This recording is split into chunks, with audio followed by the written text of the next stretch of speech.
আসসালামু আলাইকুম প্রিয় দর্শক, অন্য মঞ্চের আলাপ চাইতায় আপনাদের সকলকে আমন্ত্রণ জানাচ্ছি। আসসালামু আলাইকুম প্রিয় দর্শক, খবরটি যদিও দু একদিনের পুরানো, আপনারা অনেকেই জেনেছেন, তারপরও সঙ্গত কারণে এই বিষয়টি নিয়ে আবার আলোচনার প্রয়োজন বলে মনে করছি।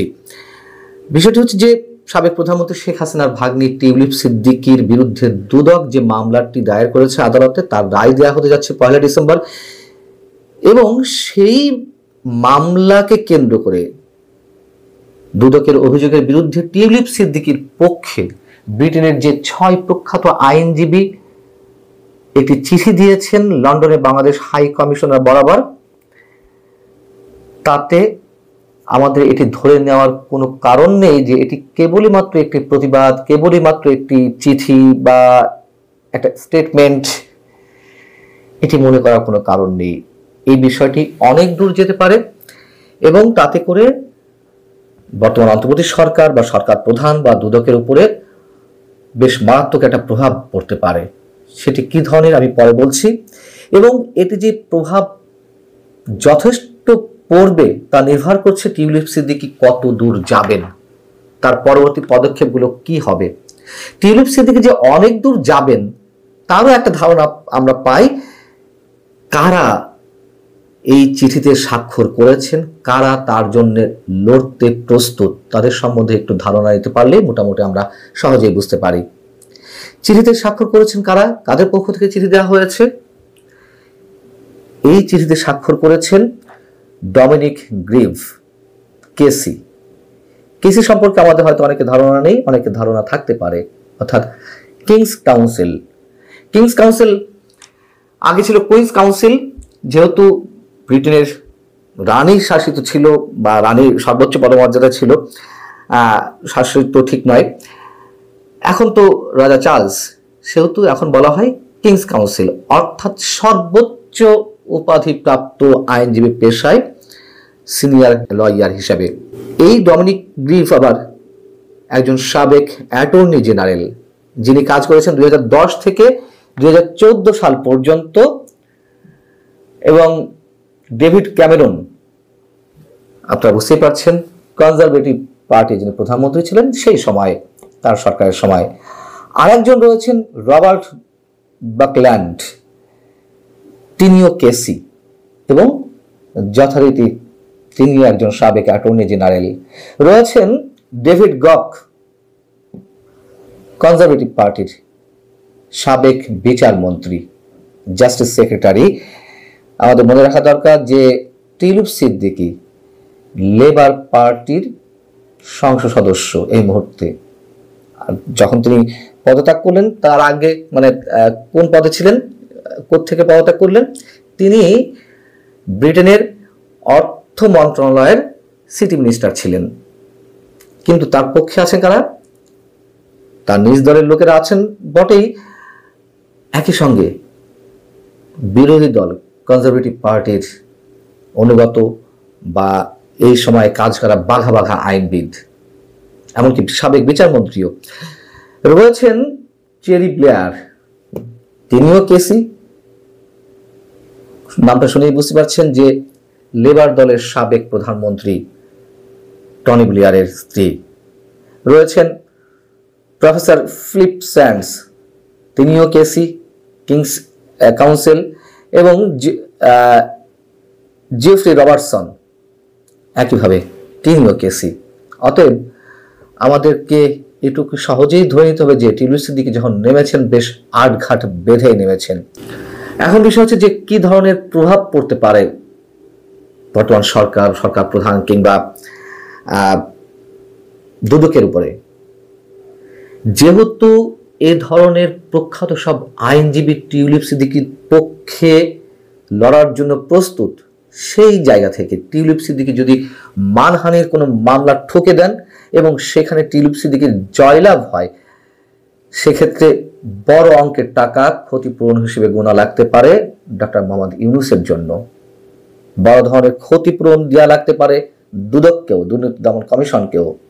এবং আরো সবচেয়ে বড় যে প্রভাবটি পড়তে পারে, যেই অভিযোগগুলো রয়েছে সাবেক প্রধানমন্ত্রী শেখ হাসিনার বিরুদ্ধে বা টিউলিপ সিদ্দিকীর খালার বিরুদ্ধে, সেই মামলাগুলো যথেষ্ট প্রশ্নের সম্মুখীন হতে পারে আন্তর্জাতিক পরিমণ্ডলে। যেহেতু শেখ হাসিনার ফাঁসির রায় ঘোষিত হয়েছে বিচারে, আবার 21 বছরের কারাদণ্ড আমরা শুনলাম বৃহস্পতিবার প্লট দুর্নীতি মামলায়। এইগুলো নিয়ে এরই মধ্যে প্রশ্ন উত্থাপিত হয়েছে আন্তর্জাতিক পরিমণ্ডলে, বিভিন্ন মানবাধিকার সংগঠন এমনকি জাতিসংঘের পক্ষ থেকেও নানান ধরনের প্রশ্ন উত্থাপিত হয়েছে। সেই সব জায়গা থেকে এটি আরো বেশি এস্টাবলিশড হওয়ার সম্ভাবনা রয়েছে যে শেখ হাসিনার বিরুদ্ধে যে মামলাগুলো, টিউলিপ সিদ্দিকীর বিরুদ্ধে মামলা সহ এর সবই বাংলাদেশে এগুলো পরিচালিত হচ্ছে অনেক বড় বেশি প্রতিহিংসার জায়গা থেকে। এবং সবচেয়ে গুরুত্বপূর্ণ যেই বিষয়টি টিউলিপ সিদ্দিকীর পক্ষে যুক্তি হিসেবে উপস্থাপন করা হয়েছে এই চিঠিতে, তা হচ্ছে তিনি তো পলাতক নন, তিনি ব্রিটেনের নাগরিক, ব্রিটেনে তার জন্ম, ব্রিটেনে তিনি রাজনীতি করছেন, ব্রিটেনের বর্তমান সংসদ সদস্য, ব্রিটেনের সরকারের মন্ত্রী পরিষদেও তিনি ছিলেন।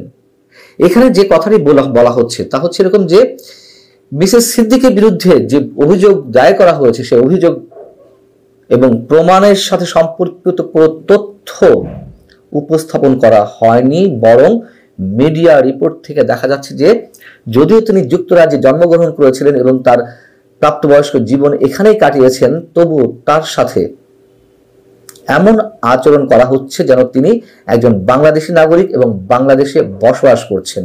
এই যে বক্তব্যগুলো, তার মধ্যে আলাদা একটা টোন আমরা লক্ষ্য করতে পারি। বাংলাদেশ সরকার ধরে নিয়েছে যে টিউলিপ সিদ্দিকী বাংলাদেশের নাগরিক, কিন্তু ব্রিটেন সেটি কোনোভাবেই সেই দৃষ্টিতে দেখছে না। তারা মনে করেছে তাদের সরকারের সাবেক একজন মন্ত্রী বা বর্তমান সংসদ সদস্যের বিরুদ্ধে বাংলাদেশের প্রতিহিংসার জায়গা থেকে বাংলাদেশের বর্তমান অন্তর্বর্তী সরকার এই মামলাগুলো পরিচালনা করছে বা অভিযোগগুলো দায়ের করেছে। এখানে বলা হচ্ছে যে তার সাথে এমন আচরণ করা হচ্ছে যেন তিনি একজন বাংলাদেশি নাগরিক এবং বাংলাদেশে বসবাস করছেন, এবং খুব অদ্ভুত যুক্তি, মানে অদ্ভুত ঠিক নয়, খুব জোরালো যুক্তি তুলে ধরা হয়েছে।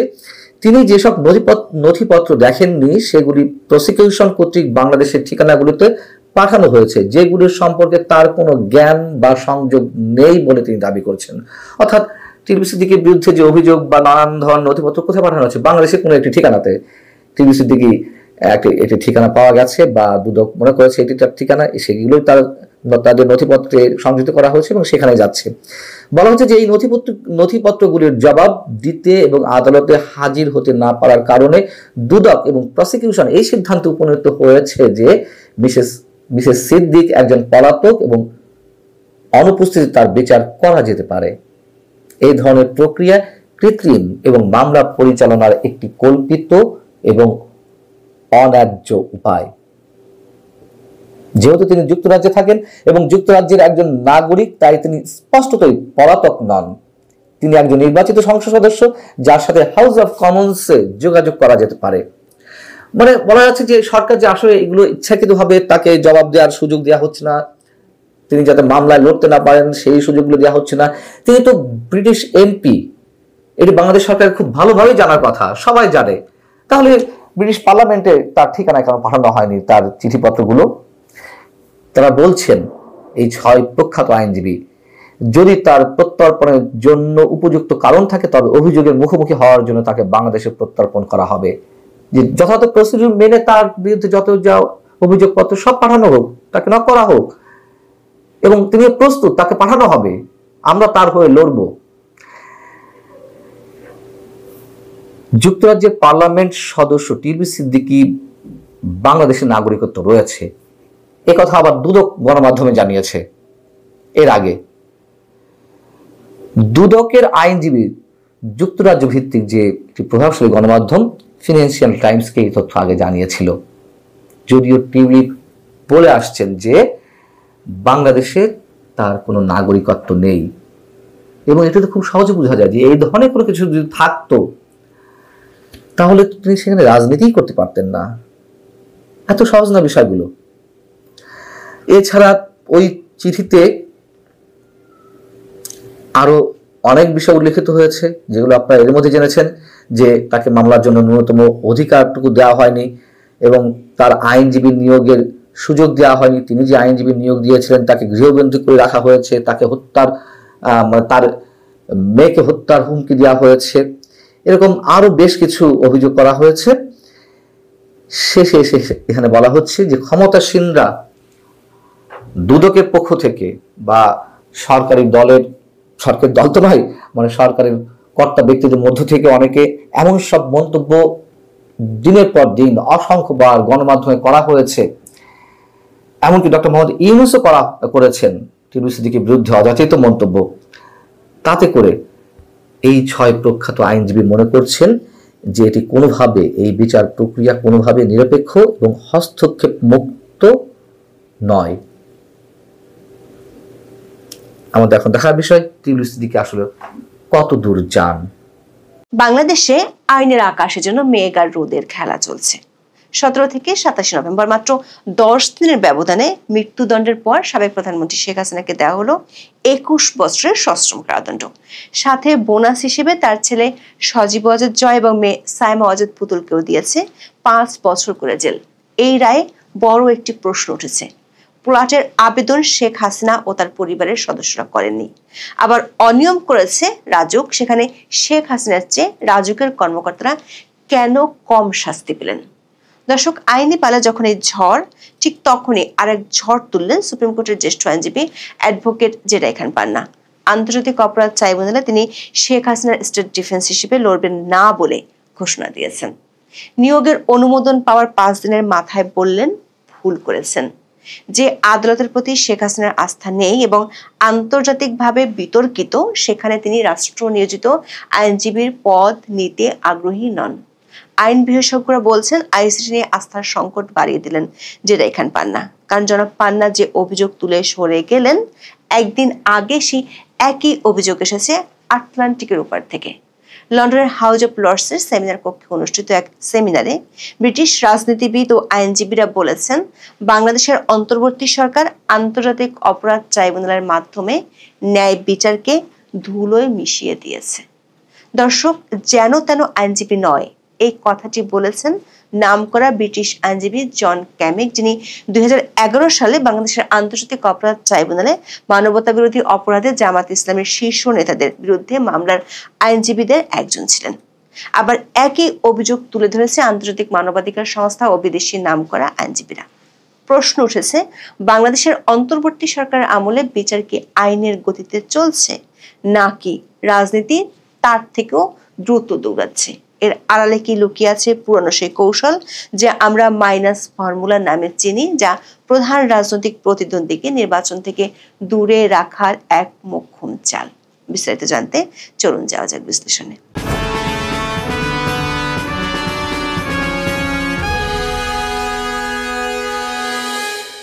ঢাকার পূর্বাঞ্চলের নতুন শহর প্রকল্পে রাজুকের প্লট বরাদ্দে দুর্নীতির 3 মামলায় সাবেক প্রধানমন্ত্রী শেখ হাসিনাকে 7 বছর করে মোট 21 বছরের কারাদণ্ডের রায় ঘোষণা হয় 27 নভেম্বর। শুধু তিনিই নন, এই রায় তার ছেলে সজীব ওয়াজেদ জয়কে একটি মামলা এবং মেয়ে সাইমা ওয়াজেদ পুতুলকে আরেকটি মামলায় 5 বছর করে সশ্রম কারাদণ্ড দেওয়া হয়েছে। একই সঙ্গে সবাইকে অর্থদণ্ড দেওয়া হয়। দর্শক, এই মামলার আইনি ভিত্তিগুলো একটু দেখে আসি। আদালত বলেছেন, প্লট বরাদ্দের প্রক্রিয়াটিতে রাজুক বিধিমালা বা কোনো নিয়ম অনুসরণ করেনি।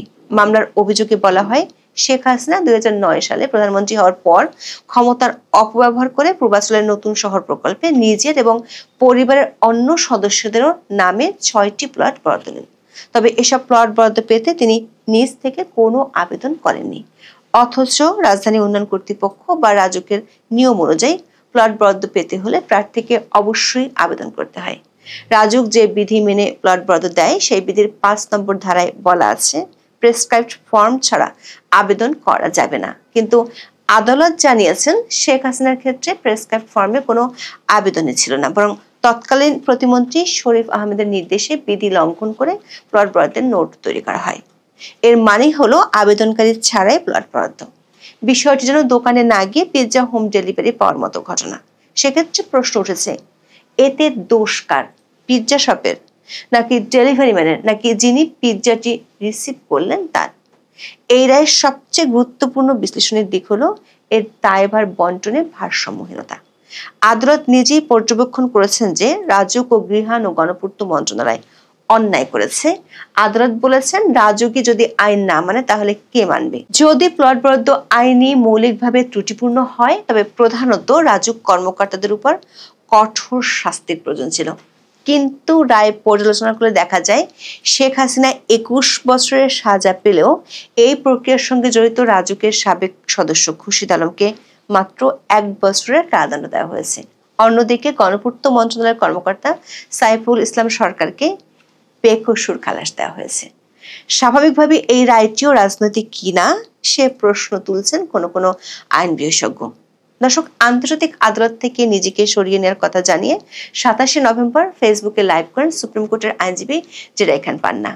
সেখানেও তিনি তোলেন বিচারিক আদালতে প্লট দুর্নীতি মামলার রায়ের প্রসঙ্গ। বলেন, যেখানে শেখ হাসিনা আবেদনই করেননি সেখানে তাকে দণ্ড দেয়া অসম্ভব। এই মামলার বিরুদ্ধে উচ্চ আদালতে আপিলে যুক্ত থাকার আগ্রহ জানান এই জ্যেষ্ঠ আইনজীবী। দর্শক, আইসিটিতে এক মামলায় মৃত্যুদণ্ড পাওয়ার পর 10 দিনের ব্যবধানে এবার বিচারিক আদালত থেকে কারাদণ্ড পেলেন শেখ হাসিনা। তবে এটি নিয়ে তেমন কোনো আলোচনা নেই চারদিকে। সরকার যেখানে বিচারকে তাদের মূল এজেন্ডার একটি বলে দাবি করছে, এ নিয়ে দেশবাসীর পক্ষ থেকে ব্যাপক চাপে থাকার কথা বারবার বলছে, সেখানে চারদিকে এতটা শীতল প্রতিক্রিয়া বিস্ময়কর। সংবাদমাধ্যমের বড় শিরোনাম ছাড়া সোশ্যাল মিডিয়াতেও তেমন কোনো উত্তাপ নেই। এমনকি সরকার ঘনিষ্ঠরাও খুব একটা গুরুত্ব দিচ্ছেন না। সারাদিন তারা ব্যস্ত আছেন অন্য বিভিন্ন ইস্যুতে, বরং এর চেয়ে ব্যাপক প্রচার পাচ্ছে আইসিটি থেকে জেরাই খান পান্নার সরে আসার ঘোষণা। আন্তর্জাতিক অপরাধ ট্রাইব্যুনালে শেখ হাসিনার বিরুদ্ধে মানবতা বিরোধী অপরাধের মামলায় তার স্টেট ডিফেন্স হিসেবে নিয়োগ পাওয়ার কথা ছিল জ্যেষ্ঠ আইনজীবী জেরাই খান পান্নার। কিন্তু ফেসবুক লাইভে এসে সবাইকে অবাক করে দিয়ে সরে দাঁড়ানোর ঘোষণা দিলেন অ্যাডভোকেট পান্না। শুধু সরে যাওয়ার ঘোষণাই দেননি, সাথে কারণ হিসেবে তুলে ধরেছেন গভীর আইনি ও নৈতিক প্রশ্ন। প্রথমত পান্না বলেছেন তিনি দেখলেন শেখ হাসিনায় এই আদালতের প্রতি আস্থা নাই। তার মতে যে আদালতের প্রতি বঙ্গবন্ধু কন্যার আস্থা নেই সেখানে তাকে ডিফেন্ড করা উচিত না, এটা অনৈতিক। একজন আইনজীবী যখন দেখেন তার মক্কেল বিচারকের প্রতি আস্থাহীন তখন তিনি সরে দাঁড়ানোকে নৈতিক সিদ্ধান্ত হিসেবে তুলে ধরেছেন।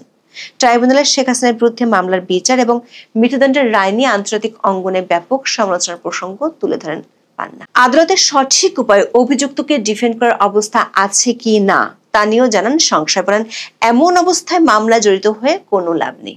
দর্শক, অ্যাডভোকেট পান্নার এই পদক্ষেপ বিচারিক প্রক্রিয়ার উপর একটি বড় প্রশ্ন এঁকে দিল।